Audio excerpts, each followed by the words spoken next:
welcome to the Talent Intelligence podcast, where we talk all things talent acquisition, hiring, recruitment, and much more. I'm Claire Murray, head of marketing at a global recruitment company, Solutions Driven. This is actually quite a big day for us on the Talent Intelligence podcast because it is episode 20. And on this big day, I am delighted to be joined by Trent Cotton, who is now, Trent, you have quite a job title here. So you are Senior Global Director of Talent Acquisition and Retention at Hatchworks. Is that right? That is, yeah. Yes, that is correct. I think as of today, that's right. Oh, well, congratulations. And you're also the author of the book Sprint Recruiting, which we will talk about later. So how are you today, Trent? Doing lovely. Excited about our conversation. Absolutely. You're based in Atlanta, is that right? That is correct. Yes, getting ready for, I hate this time of year because I don't like cold. So it's starting to get cold and it gets dark at night and everything. So it just kind of messes with my psyche a little bit. Yeah, same. It's 5 o'clock here and it has been pretty much dark for about 2 hours. So I'm based in Glasgow. So yeah. No, couldn't do it. Could not do it. I'm considering investing in one of those sad lamps this year because I think it will be very beneficial to me in a Scottish winter. Oh, I could not deal with that. No, I think my fiance would probably cut things off because I am just absolutely miserable to be around until about March, whenever the time changes back and I can start to feel the warm weather. Yeah, I'm not pleasant to be around. Definite sun lover then. Oh yeah.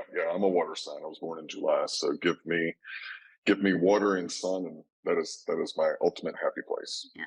As a June baby, I know exactly where you're coming from.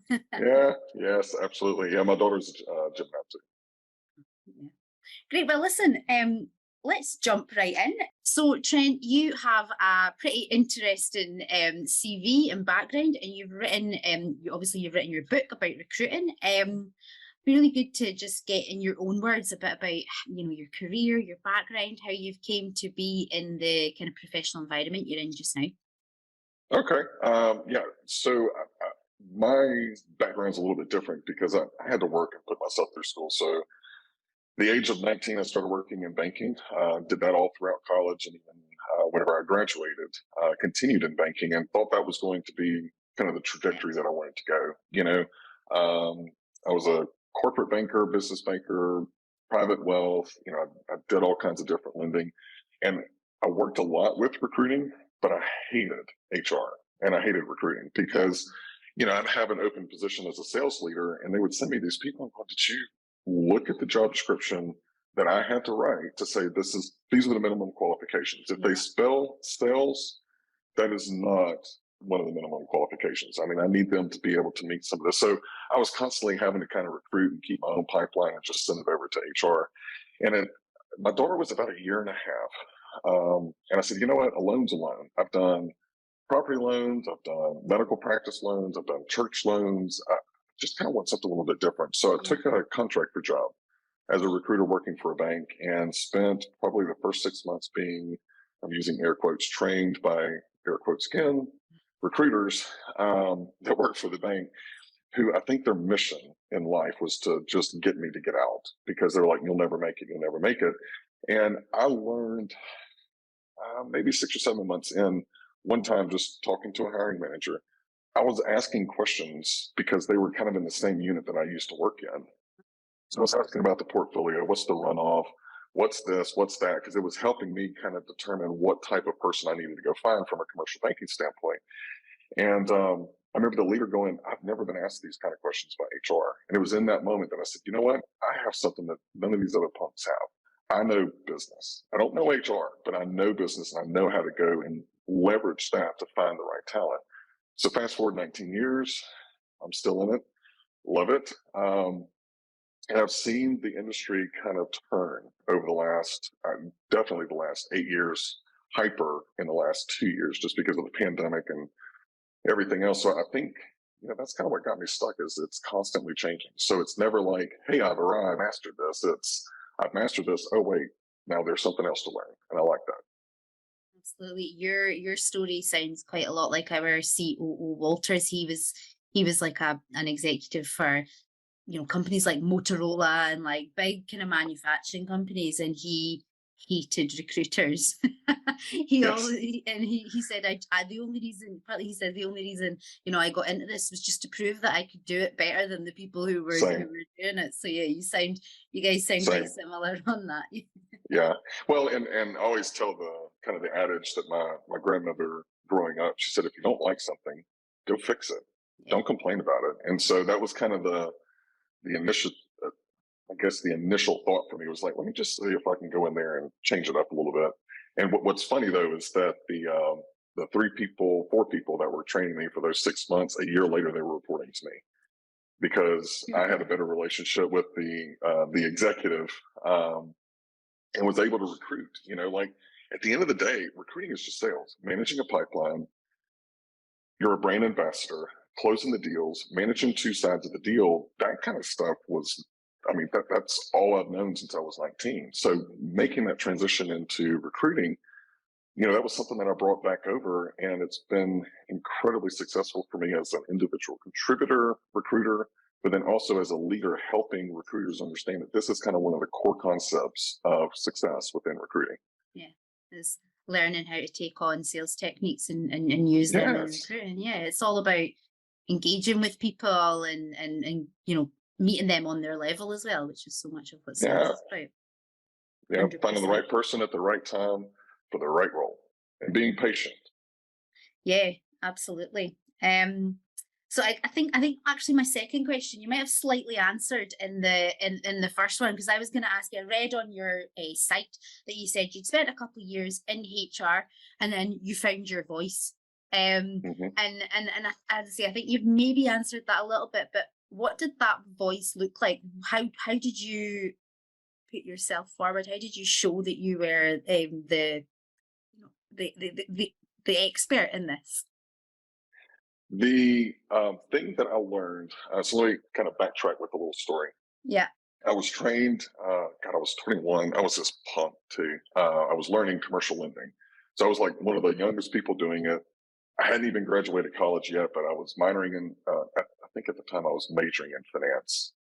I'm like 3 classes away from having a finance degree, but I Okay. switched to marketing at the end. But anyway, I was kind of really proud of myself. And I trained with this older guy who had retired from banking, but got back into banking because he was bored. And he always he would frustrate me because I would want to go into the sales call and like, what do you need? Let me sell you a product.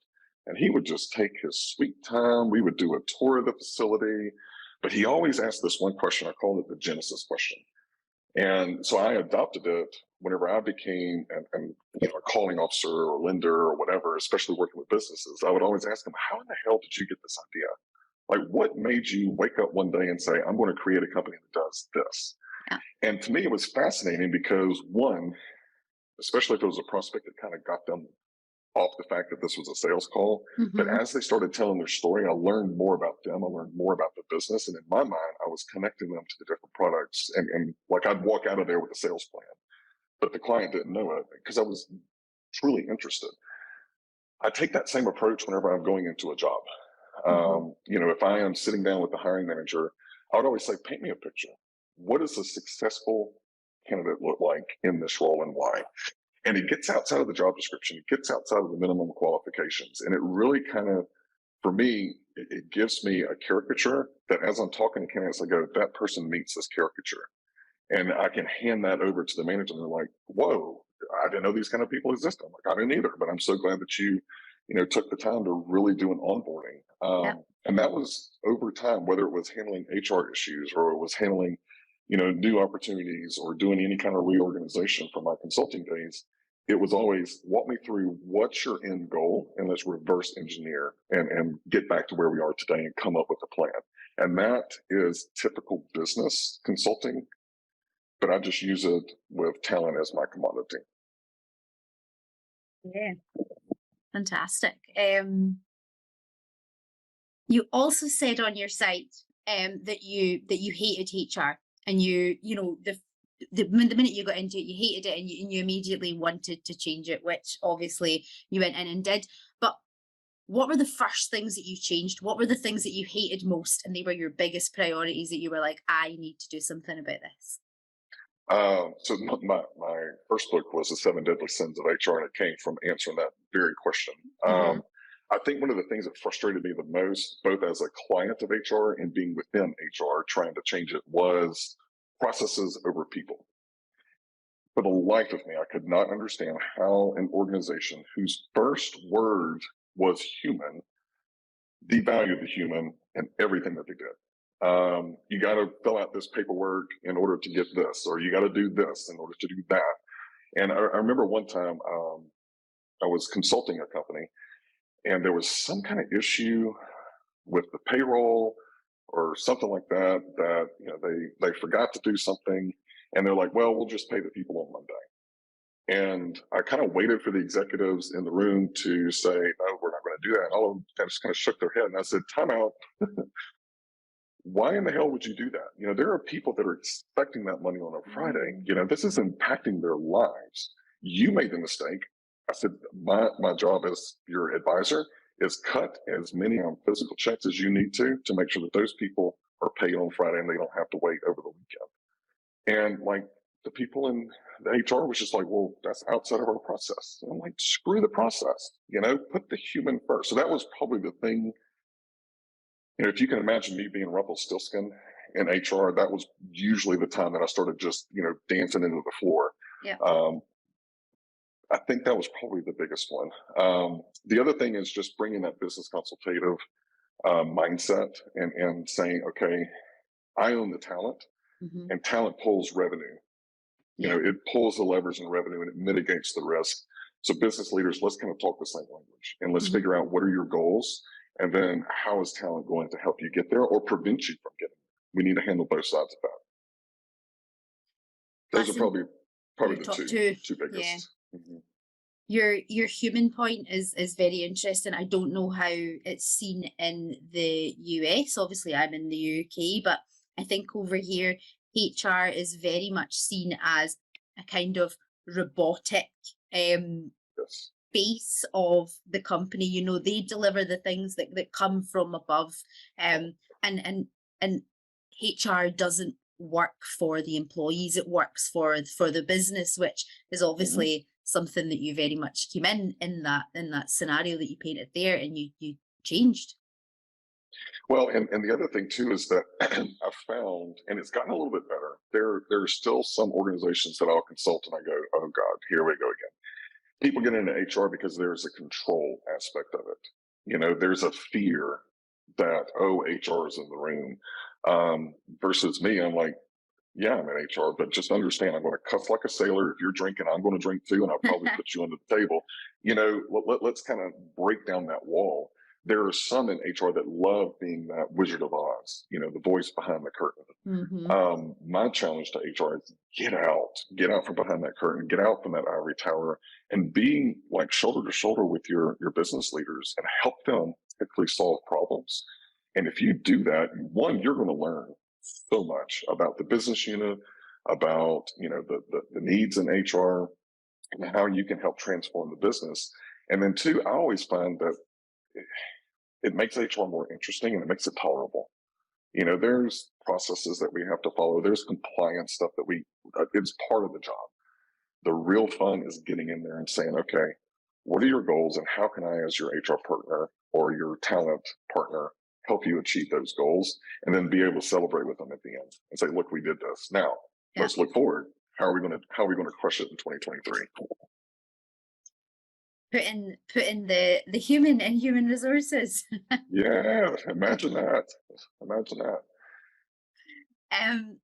So I would really like to talk about your sprint recruiting, right? I personally come from a tech background, so I know you'd been speaking to Robert, who is one of our growth team here, and he said, Mm-hmm. Claire, you need to get this guy on the podcast. Like, he has all these methodologies and ideas on recruiting that I haven't really heard before, right? So Mm-hmm. when I went onto your website and read about sprint recruiting, I was like, this Fantastic. That's so interesting. But that's quite a tech terminology, very much kind of a SaaS and tech way of working.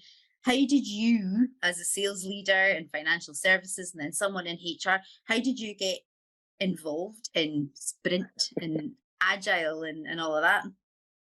My CHRO, Rosalind Houston, who is now at Santander, when we were at BBVA, she drugged me kicking and screaming into probably 3 or 4 worth of training. I don't like to sit still. I'm a production person, so I was like, "You're taking me away from my team. What does this have to do with me anyway?" And she says, "This is where the organization's going. We're going to be transforming after." I said, "Then transform and tell me how it goes. I don't want to be in the class." So begrudgingly, I went through design thinking, Kanban training, and then ultimately Agile. Mhm. And it was really interesting because we went through Kanban first. I was like, okay, I might be able to do some of the stuff, being able to visualize the work and whip limits and all that. And then we went through a more deep dive of Agile transformation, not just learning the Agile process. So everything from Scrum to points and storyboards and epics and what does all that mean?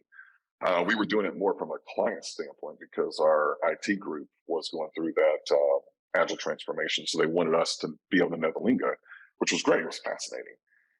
And then we went through design thinking, kind of taking a process from beginning to end and putting everything client centric and all that. So I came out of all of that energized. I wasn't going to tell anybody, but I was actually energized because then I would have to admit that I was wrong. Yeah. And then I kept coming back to, if they're able, if Facebook, Google, Twitter, all of them, if they're able to do this, use this methodology to create client-centric products that can go to market quicker and more efficiently, how can I do that in talent? There's got to be a way. And so I started kind of tinkering around with the team that I had. I read Jeff Sutherland's book, Scrum, just to kind of go a little bit deeper. And then as a team, we kind of sat down and said, what are the 4 things that we see as being the most dysfunctional part of recruiting? The first one is everything's a priority, which means nothing's a priority. Mhm. The second one is there was no drumbeat. It was like a song that just kept on going and kept on going. There was no time for us to stop and go, what's working and what's not. We were losing candidates because we were just throwing candidates into the process. Managers were taking forever. And that led to the last one, which was the feedback loop was broken. So feedback was required from us, but not from our client. And who was the person who lost? The candidate, every time.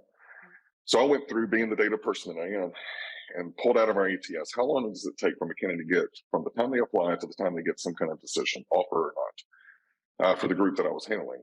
And it was 67 days.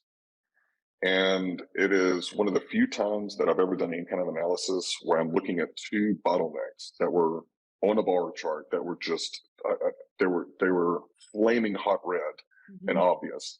And it was 2 weeks from the time we submitted a candidate to the time we got feedback, and then another 2 or 3 weeks after the interview.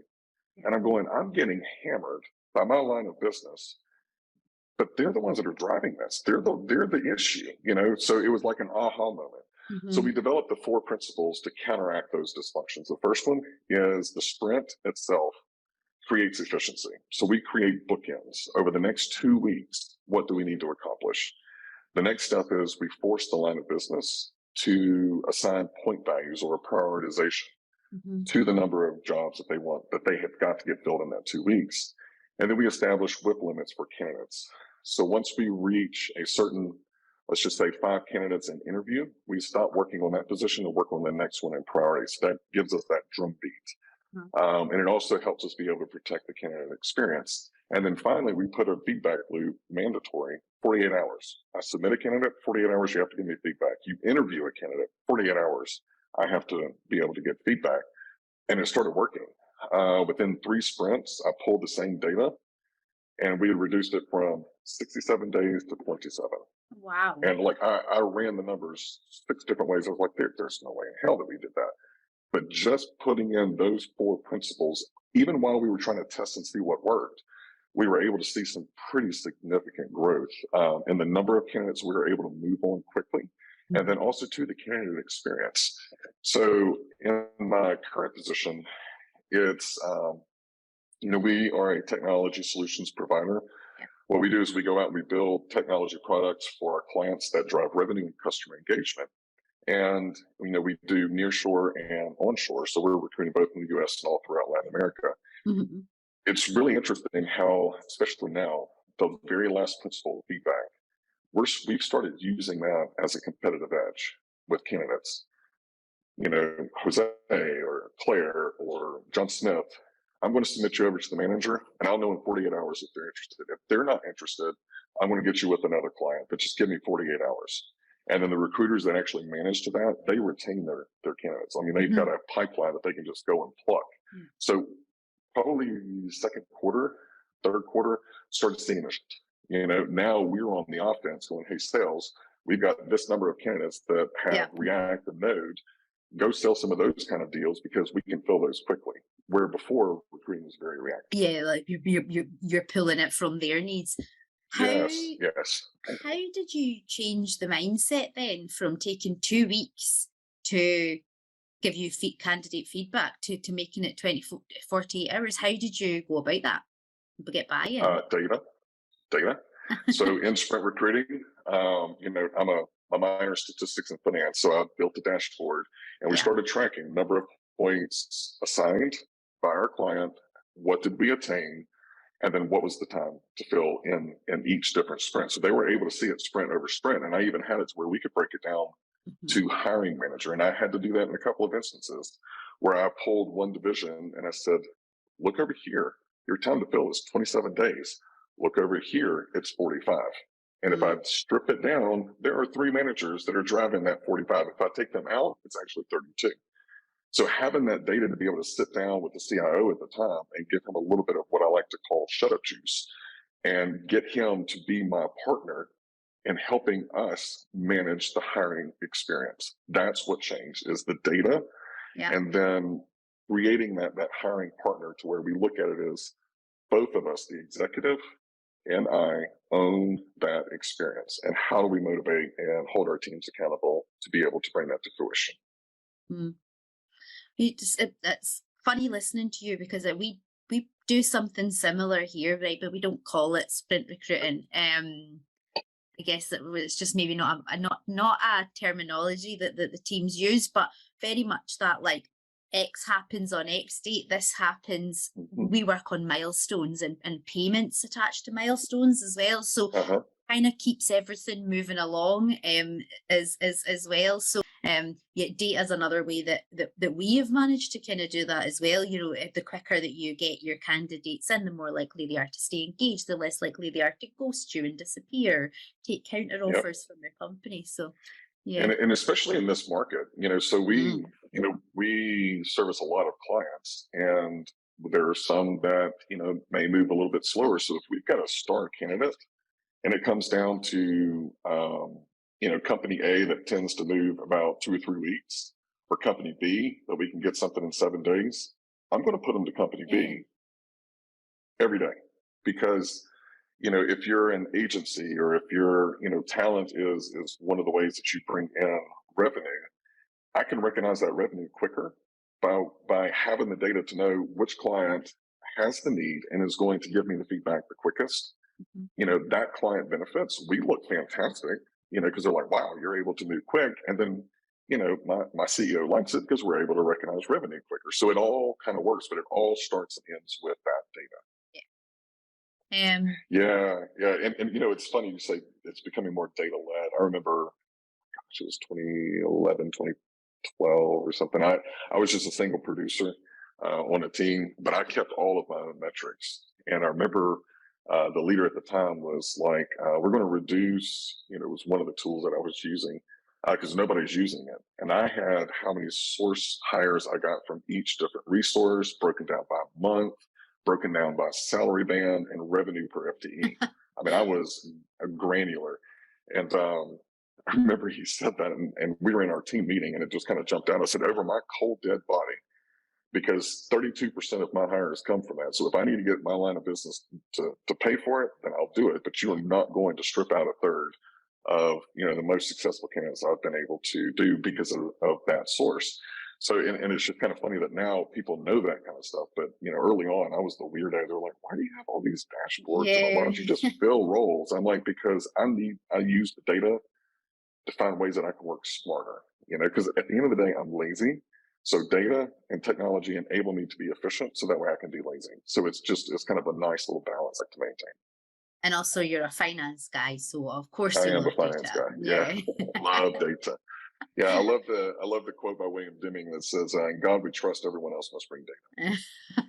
I have never heard that quote Really? before, Oh, I but yeah. live by it. I live by it. It'll probably go on my tombstone. I might bring that to our next monthly review. Thanks very much for that. You're welcome. You're welcome. But it's not just data Uh, that has changed recruitment recently. I'm sure that you will, and as we've said, things are getting much faster, and I'm sure that you will have also experienced that. Teams who use sprint recruiting, obviously, they cope better with, I imagine, the speed of how the market's going. yes. Yeah. Your team's probably living proof of that, right? But you also go and do speeches. You go and talk to companies. You obviously have the book. How many do you have people coming to you and saying, sprint recruiting has changed how we work? Yeah. Yeah. And it's funny. I'm actually working on a new book that I'm trying to get out by February. So a lot of the clients that I'm consulting, I'm asking them, "Hey, can I use this in the book?" I guess the most recent client is there's a couple, and it's kind of the same issue. They had very large teams, and in doing the training and in doing some of the initial data stuff, I told the leaders, I said, "My gut is telling me that you have too many team members and that you're running a lot of inefficiencies." I said, "That's my gut, but I want the data to prove it." And over time, we started seeing, wow, this recruiter is not doing what this recruiter is doing in half the time. So we started to, really kind of have to dig in and go, what's going on? And so what we were able to do through Sprint, through the visualization, is find those inefficiencies, reappropriate, in some cases, those recruiters to other projects where they weren't getting, we didn't have a lot of progress. We were able to take, for instance, one large team, break them into three. So we created a SWAT team. We created kind of our B team that was out there working on those mid priority positions. And then we had the others that weren't necessarily on Sprint. They were just kind of handling everything from an operational standpoint. Sometimes you'll have like 10 or 15 jobs and the manager's like, "Hey, I've got 9 referrals. Let's just process the hires." That went to that team. So we were able in a couple of sprints to be able to basically kind of turn that team on its head. And within probably 2 sprints, so about a month, we started seeing significant increase in their ability, because they were an agency, and their ability to be able to recognize revenue quicker, Mm, while that's also being quick enough to be able to respond to market changes. Because part of sprint recruiting is you have a Monday, Wednesday, Friday, or a daily stand up with your team, and it's the same agenda every time. What did you do yesterday? What's your commitment to do by tomorrow? What are your obstacles, and where do you need help? yeah. And so we did that with the team, and we started understanding that, hey, there's this one job is severely priced into the market, and so is this one over here. So the leader went and took that with the client and said, "Hey, recruiter, don't work on that one anymore. Move to the next one's in your priority." And they were able to get the others in filled while the manager was fixing the compensation issue. So it just allows them to move quicker and Yeah. respond to the market conditions and kind of stay ahead of the game. Especially when things change so much, Oh, as dear they do God. just Yeah. now. Yeah. Yeah. This market reminds me a lot of the Mike Tyson quote that says, everybody has a plan until they get punched in the face. And I kind of feel like that's been TA since 2021. Yeah. Hey, 2022 is going to be fantastic. Wow, here it goes. So, when people go, "What are you looking forward to in 2023?" I said, "The surprise, whatever's coming, I'm Yeah. looking forward to it." We're currently doing our budgets just now, and I was like, I do not think I can do a Yeah. budget for anything past Q2, because Right. like who knows what is gonna happen next year. So yeah, Well, you remember the Absolutely. days when we would do like 5-year plans and actually almost be able to, could you imagine trying to do a 5-year plan now? I can't even No, do a 5-month plan. I don't no. even feel comfortable going 5 months It's I actually don't know if they still do this in interviews now. Like, where do you see yourself in 5 years? And I mean, who can out. predict that anymore? Personal, Yeah. professional, not a clue. Yeah. My answer would be alive. Yeah, That's all I'll here's commit to. here's hoping. um, See, when you are working with your own team, you've Mhm. kind of touched on it a little bit, but what metrics do you hold your own team to? Like, what's your kind of maybe like top three key metrics that you measure with your internal team? So I am obsessed with client NPS and candidate NPS. Yeah. Okay. Um, Time to fill is a necessary evil. We're not even going to get into how much I hate it, and it's a stupid metric. But it is what it is. It's Yeah. something that everybody likes, so we measure that. The biggest thing that we measure, though, is sprint over sprint. How many points did we win? So how often? What was the percentage that we met the definition of success? Because essentially that's all it is. Mm-hmm. So if our sales team and CE and our CEO says, with our 200 points, we want these 6 roles filled, and here's the prioritization. If we get 5 out of those 6 filled, and it represents 80%, then we kind of have a baseline for that sprint, and then we Yeah. look at the next one and say, okay, well, we increased it to 85. Well, what did we do different? Because we increased it by 5%. Let's take some time to figure out so that way we can scale it. Or if we drop down to 60%, what happened? What were the obstacles? And we talk about it as a team in our retro and our allocation every other Monday. Mm-hmm. So to me, that's incredibly important. The I think if you were to talk to my team, they would probably, any team that I've managed in the last 4 or 5 years, they would tell you that once a point value is assigned to a job, I am absolutely obsessed about it. Don't talk to Okay. me about something that doesn't have points. I want to know exactly where we are on this one. And it just, for me, it kind of helps be able to reinforce to the recruiter, look, it's okay. Out of the 28 jobs that you've been assigned, Uh-huh. 10 of them have points. Those are the only 10 I want you working on for the next 2 weeks. The other 14, if the manager calls or you getting any kind of feedback or blowback from them, call me. I'll give you the cover fire, but you stay on those 10 until we get them closed. Just almost you expect laser focus for the time that they're on that Totally. sprint, and that's their metric of success. It is. It is. And it's my job as a leader to, one, hold them accountable to that, two, remind them of that, and three, give them cover fire where they need it. Mm-hmm. So we had just, it's been like maybe 2 years, I think, at the bank. And my boss at the time was over the HR partners and TA. So I reported directly to her and all the HR partners, and I loved her, but I hated whenever she traveled in the market because I knew I was going to get some call about some random position. She was out west, and she called me on Friday night at like 6:45 my time. She forgot the time change, Yeah. and was asking me about this minute role, like a teller position out in some kind of branch. And the regional executive was in the car with her. And I said, Reba, I don't recognize that role. She goes, well, it is top priority according to the regional manager. And I said, is the regional in the car with you? Yeah. I said, okay, help me understand why this. I'm looking over the sprint report. You haven't assigned points to this in the last 6 weeks. So when did this become a priority? Well, I mean, it's just been open a long time. I said, I understand, but that's not really answering my question. Did the priority change? Because if so, Yeah. then I can remove the one that you said is really important, the revenue, by the way, the revenue driver, and replace it with this operational person that's a teller out in one of your crazy branches out in the country. All you got to do is say the word. She goes, no, we're good. Just stay the course. I said, so you want to wait and talk about this in the next sprint? She goes, yeah. I said, okay, Reba, is there anything else I can do for you?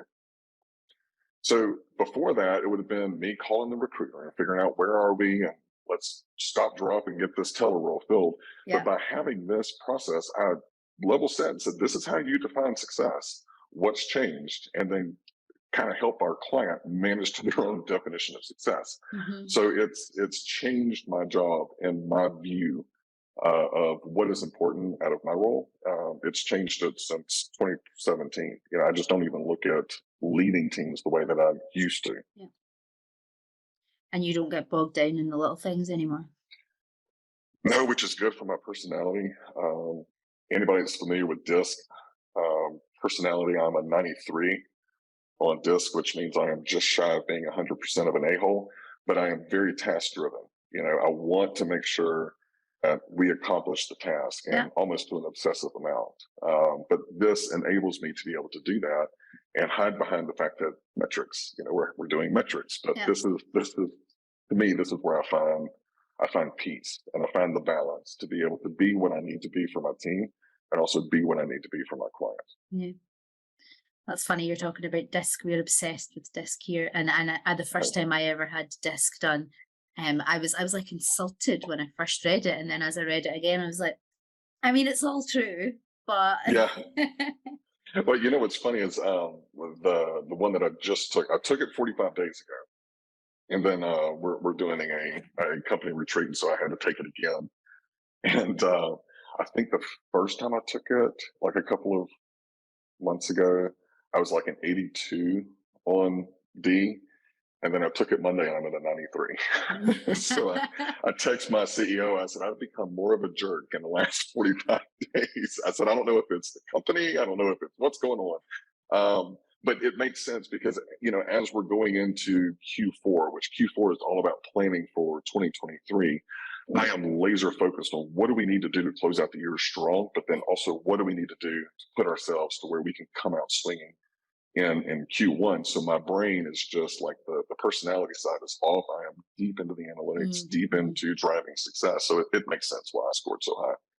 But I put some of the negative stuff, like it says, ways not to communicate, beat around the bush, be redundant, don't leave out details unless you want to be zapped. And so I put it out on Facebook, and a lot of people that I used to work with or work for were on there. And I mean, it was like a piranhas. I mean, they were just jumping on it. Yeah, they were like, oh, I've experienced all 12 of these. And one of my former bosses, she goes, that's the only 12. I've got 12 more. And I was like, okay, that's enough. Don't make me take this down. But like you said, it's all true. I have to laugh at it, because it is who I am. Yeah.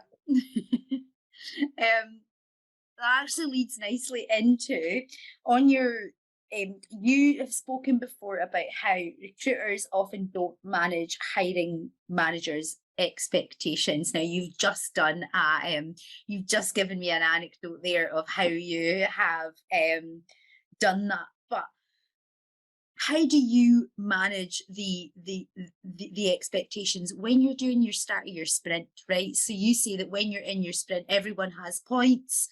How do you kind of say to someone, maybe when you're first working with them, here's how we sprint, here's how we do it, you don't get to have all of that in there. How does that go down?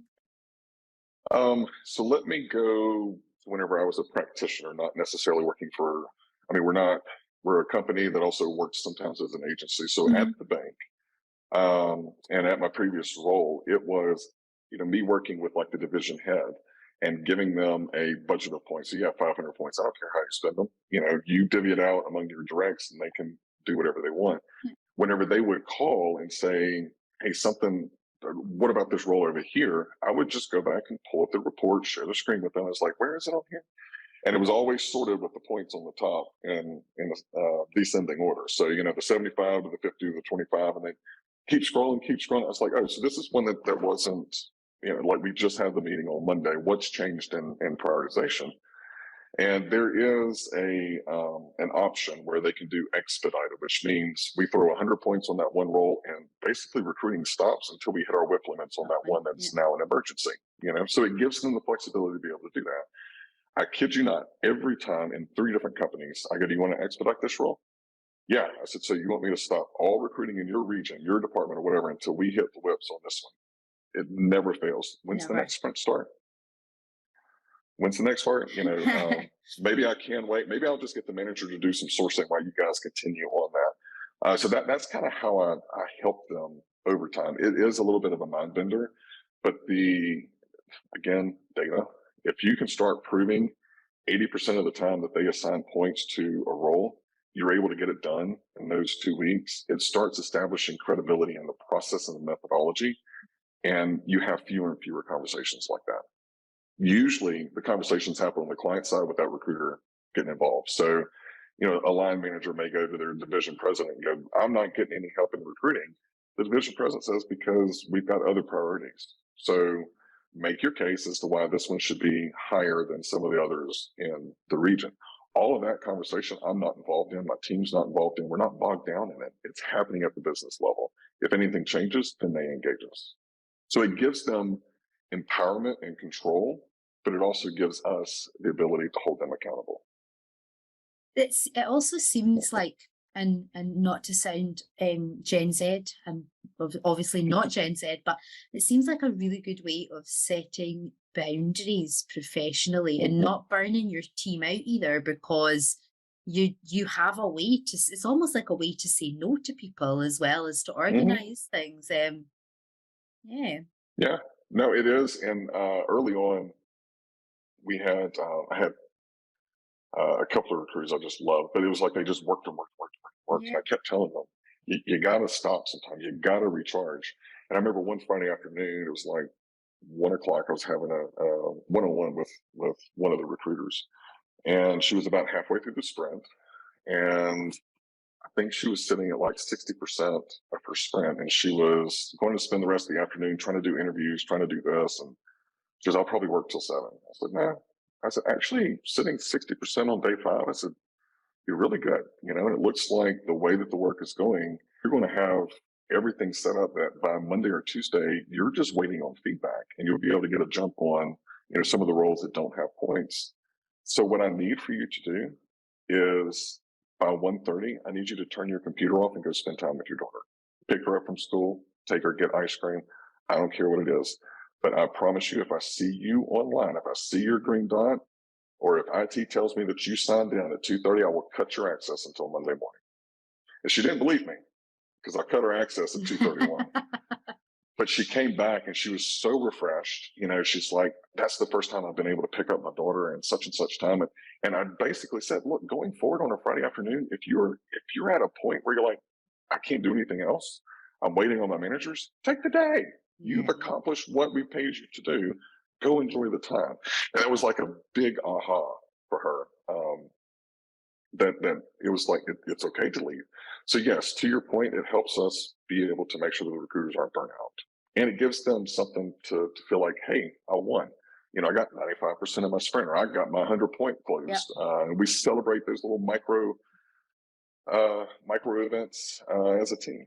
Yeah, it's a way to not incentivize, but a way to thank people, and without it just being a money way. You've finished you finished done your work for this week. Go and enjoy your time somewhere else. Now I don't know how you keep doing this. But my next question was going to be about retention, right? And this seems like it's linking in together, because that's obviously a good way to keep your team happy. But how do you use sprint in retention's part of your role at Hatchworks, right? Do you use any of that methodology in retention?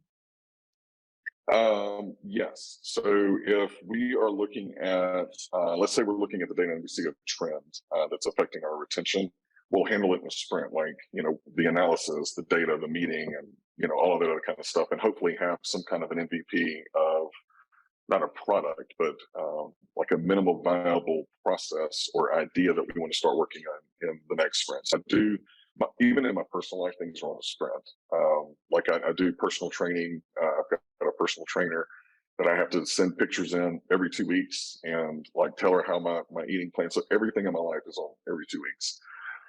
What we do is on the retention side, the way that it helps is because now that I've got those bookends and I've got the process to where I'm not chasing fires as a leader, I can start looking at, all right, what's our retention look like? And I hyper focus on the first 6 months, because that's where TA missed the boat or our hiring managers missed the boat. So if I can fix that, I can fix getting them after 1 year or 2 years or whatever. So the biggest thing for sprint is it gives me the time to pause, look up, look around, and then make a plan and do the analysis that's needed and make the recommendations and then test it in a very safe environment.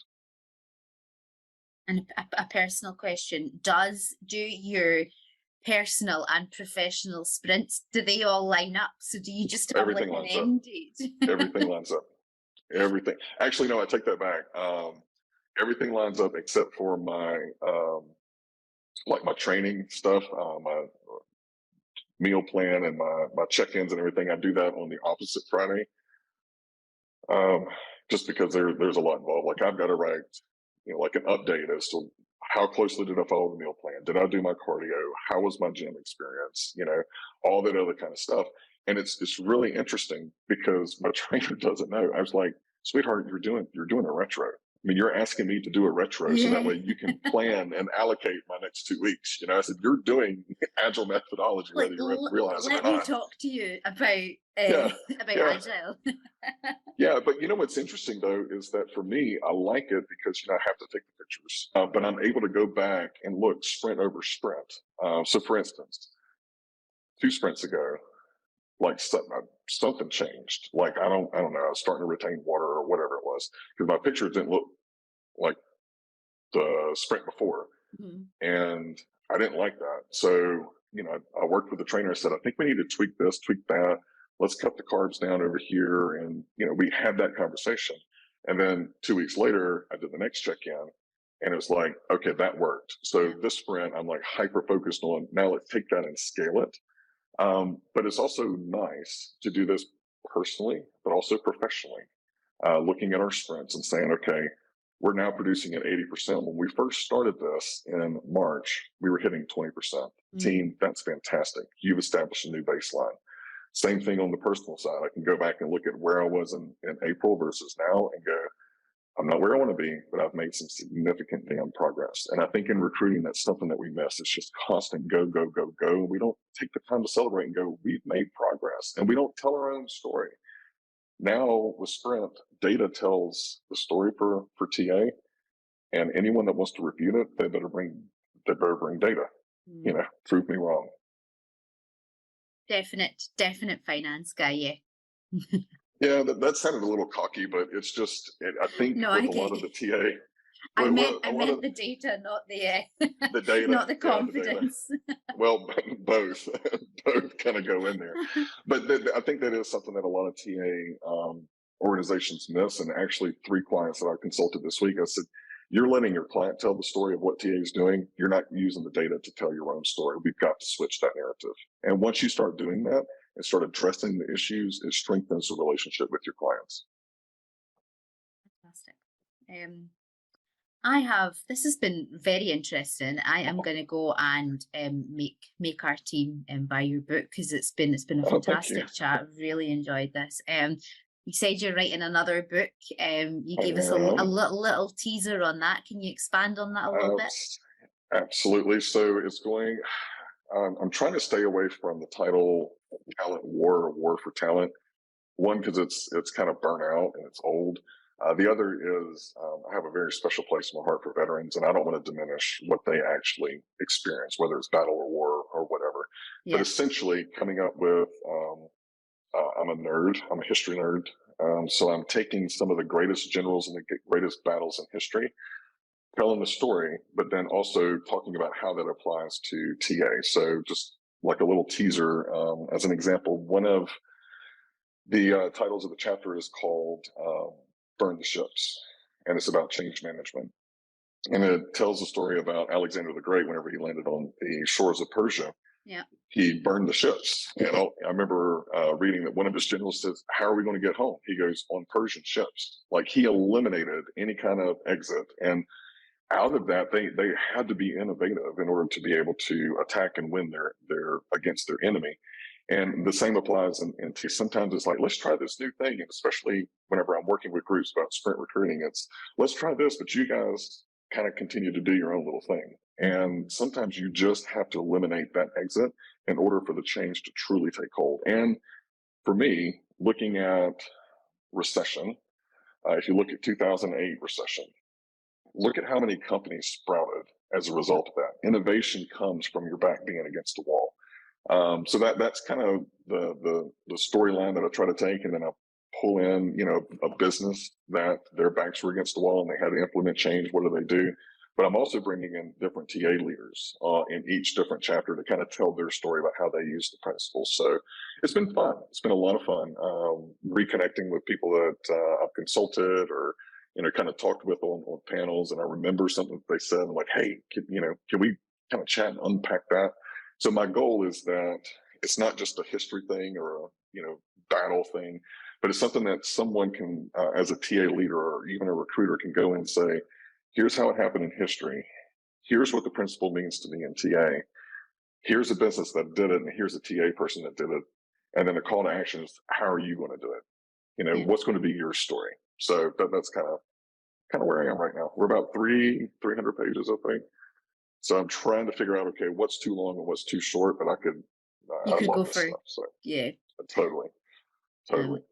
My degree was in history and I work in recruitment, so I'm going to keep an eye on your LinkedIn and I'm going to get that when it comes out. So awesome. Yeah, I'll send you a little preview. How about that? oh, fantastic! That would be great. Yeah, love to have your influence on that.